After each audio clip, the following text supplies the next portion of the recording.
नमस्कार, आपण पाहत आहात महा 83 डेली न्यूज। ठाणे जिल्ह्यातील 100पैकी 100% यश मिळवणारी नौपाडा ठाणे येथील सरस्वती मराठी माध्यम शाळा। या शाळेमधील एका शिक्षिकेच्या जाचाला कंटाळून दुसरी इयत्तेमध्ये शिकणारे 2 विद्यार्थी जात नाहीत।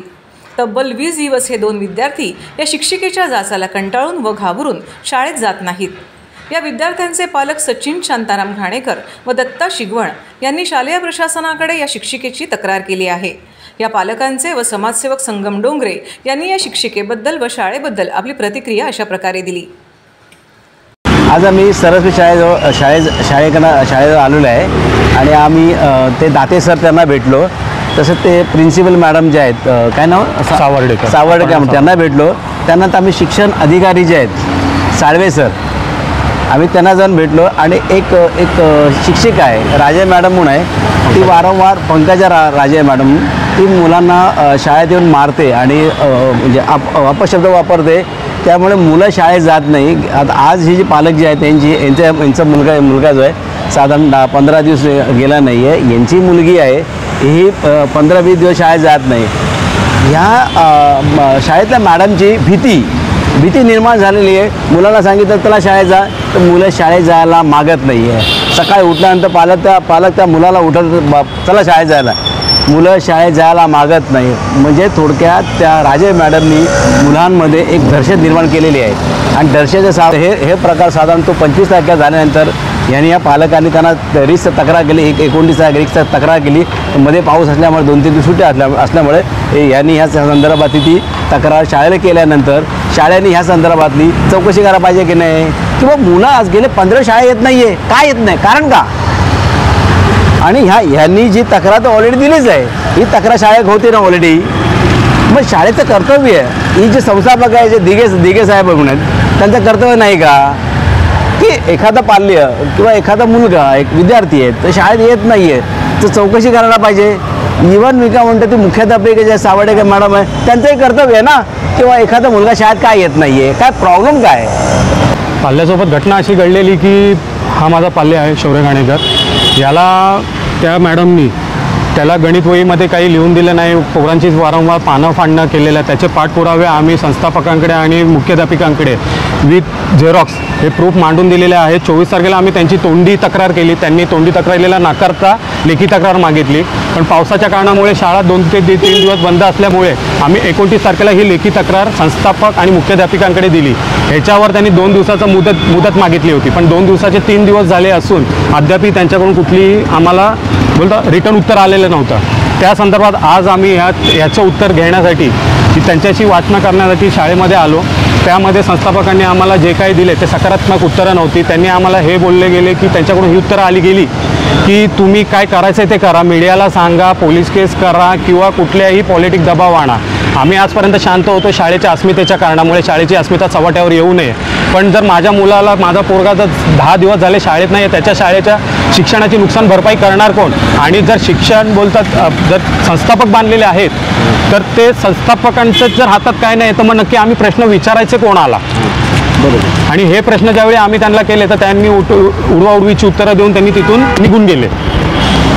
कशा प्रकारे शाळेचा ग्रुप आहे अभ्यासाचा, तो त्या ग्रुपमधून आम्हाला 13 जुलै त्याचं आम्ही एक व्हॉट्सअपचं स्क्रीनशॉट या पत्रासोबत जोडलेला आहे। 13 जुलैला त्यांनी आम्हाला त्या ग्रुपमधून रिमूव्ह केलं, मला आणि माझ्यासोबत अजून एका पालकाला। जर तुम्ही 13 जूनला आम्हाला ग्रुपमधून रिमूव्ह करताय, 13 जूनपासून आमच्या ग्रुपवरती जर अभ्यासच आलेला नाही तर तुम्ही कुठल्या अभ्यासाची अपेक्षा करताय पोरांकडून?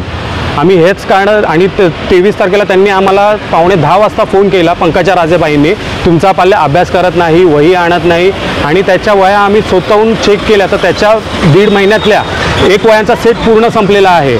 शिक्षण मंडळाने पोरांचं वजन कमी व्हावं म्हणून 4 विषयांचं मिळून 1 पुस्तक बनवलं, पण ह्या पंकजा राजेबाईंनी स्वतःचा वैयक्तिक निर्णय घेऊन शाळेच्या कुठल्याही संस्थापकाला किंवा मुख्याध्यापिकेला कन्सल्ट न करून एक्स्ट्रा वयांचं वजन त्यांच्या पाठीवर लादलं गेलं।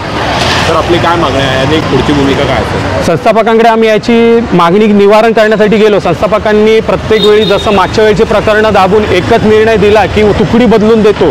तुकडी बदलून देण्या इतपत माझ्या पाल्याची काय चुकी होती? चुकी तर वर्ग शिक्षिकेची आहे. मग तुम्ही वर्ग शिक्षिकेला का नाही काढत आहे? माझंही तेच मागणे आहे की या वर्ग शिक्षिकेला लवकरात लवकर बरखास्त करावी. तर आपलं नाव आणि पोरांना मारते. कधी मारलं तर रक्त कधी आलं ते याला मारलेला त्याला विचारावं. मॅडम या पुढे या. पुढे चला. त्याच्यानंतर मुलाला प्रत्येक वेळेला म्हणतात ना, नाही काय झालं तर प्रिन्सिपलकडे, नाही काय झालं तर प्रिन्सिपलकडे. म्हणजे मुलगा शाळेत जायला घाबरत होता. मुलाचं म्हणणं होतं की मला शाळेत जायचं नाही. शाळेमध्ये गेलो की बाई आम्हाला काही म्हणजे अपशब्द म्हणजे वापरतात, टोमणे मारतात आणि असं म्हणतात की तुम्ही काय म्हणजे शिकण्याच्या लायकीची नाही आहे, तुम्ही शिकू नका. म्हणजे असं काही करून मुलांच्या मानसिक त्याच्यावर ते लोक परिणाम करत होते आणि त्याच्यामुळे मुलगा शाळेत जायला मागत नव्हता. तर याची पूर्णपणे आम्ही लेखी स्वरूपामध्ये दिघे साहेबांना हे दिली होती, कंप्लेंट दिली होती. पण अद्याप त्या लोकांच्या याच्यावर त्यांनी काही दखल घेतलेली नाही. म्हणजे आमचं म्हणणं असं होतं की आम्ही फक्त पालक आहोत, तर तुम्ही ॲटलीस्ट समोर आमचं जाब तर विचारा की तुम्ही असं मुलांना का मारताय किंवा असं का करताय. ते सुद्धा संस्था करत नाही. त्यांचं असं म्हणणं आहे की आम्ही त्या शिक्षिकेला काहीच करू शकत नाही, शिक्षिका ही सरकारकडनं आहे, त्यामुळे आम्ही आमच्या हात अडकलेले आहेत. मग आम्ही कोणाकडे जायचं? आता आमची मुलं शाळेत तर आम्ही शाळेतल्या शिक्षकांकडे यांच्याकडे जाणार ना, दुसरं आम्ही कुठे जाणार? म्हणजे आम्ही पालक म्हणून आम्ही अजून काय करायला पाहिजे? मग याच्यावरती आमचं असं म्हणणं आहे की शाळेने काहीतरी ॲक्शन घ्यावी. ते ज्या टीचरचे याच्या आधीसुद्धा खूप सारे कंप्लेंट्स आहेत आणि भरपूर काकांनी त्यावेळेला पण आंदोलन केली होती, तरीसुद्धा शाळेने गेल्या 5 वर्षामध्ये या शिक्षिकेवरती कोणत्याही प्रकारची कारवाई केलेली नाही. पण ठीक आहे, ते गेलं, पण आता आम्ही गप्प बसणार नाही. आम्हाला यातून काहीतरी न्यायनिवाडा पाहिजे आणि आमच्या मुलाला आमचं शिक्षण द्यायचं आहे की तुम्ही त्याच्यासाठी आम्हाला आज लाईव्ह तुमच्याकडे येऊन तुमच्याकडे आम्हाला मदत घ्यावी लागली की डोंगरे सरांनी आमच्यासाठी म्हणतात ना मदतीचा हात पुढे केला आणि त्यांच्या थ्रू मग आम्ही इथे आलो की तुम्ही काहीतरी मदत करा आम्हाला. मॅडम आपलं नाव?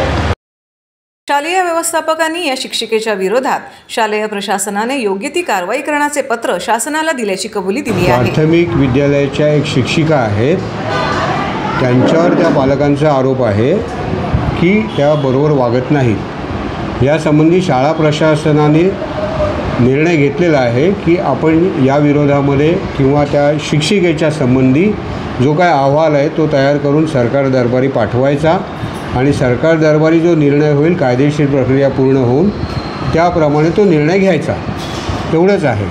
त्यामुळे पालक आत्ता जे काही थोडेफार रागावलेले आहेत ते त्या शिक्षिकेची वागणूक बरोबर नाही एवढाच तो त्याचा अर्थ आहे. आणि त्यासाठी आमच्या संस्थाचे विश्वस्त हे सगळे यांनी निर्णयाप्रत पोचलेले आहेत की कायदेशीर याच्यावर कारवाई करून त्या शिक्षिकेवर सरकार दरबारी हे प्रकरण शिक्षण विभागाकडे न्यायचं आणि त्यांचा जो काही निर्णय येईल कायदेशीर बाबी पूर्ण केल्यावर तो आम्हाला मान्य असेल. सर, पालकांना काय आव्हान असेल आपल्या माध्यमातून? पालकांना आम्हाला शांत राहायचं आव्हान असेल आणि थोडीफार कायदेशीर प्रक्रियेला वेळ लागतो, तेवढा वेळ त्यांनी प्रशासनाला द्यावा हीच अपेक्षा आहे. थँक्यू.